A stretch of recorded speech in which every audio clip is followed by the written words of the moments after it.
مساء الخير.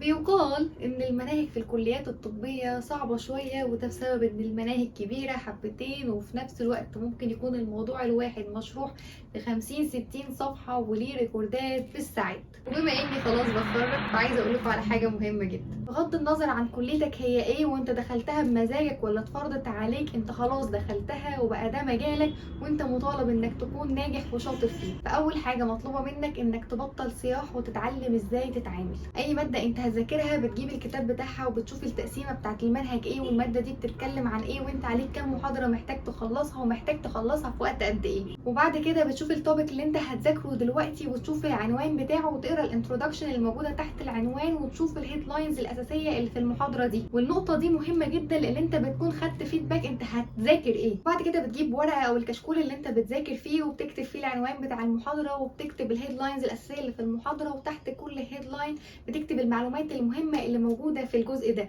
فكده انت لخصت المحاضره وجمعت الحاجات المهمه كلها في مكان واحد وكتبتهم بايديك، فهي خلاص ثبتت في دماغك. ده مثال للحاجات اللي انا كنت عاملاها وانا بذاكر.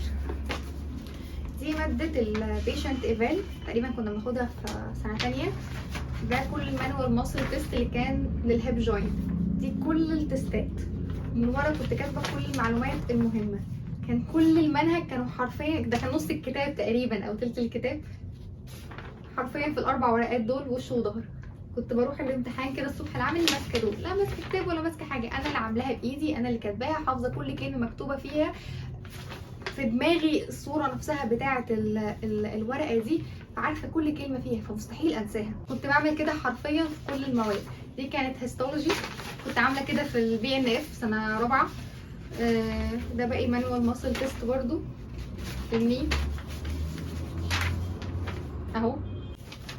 ودي الماسل بتاعت الاي والفيس والحاجات دي عشان كانت بتلخبط جامد قوي، كنت برضو كاتباها في ورقه واحده، كل ماسل كاتبه تحتيها الاكشن بتاعها. نفس النظام، الحاجات دي موجوده في الكتاب في صفحات كتيره جدا، هي حرفيا بقت الورقه دي.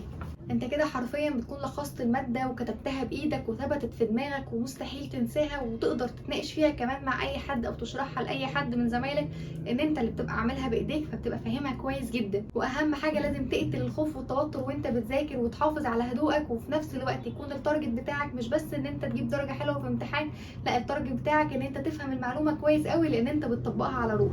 سلام.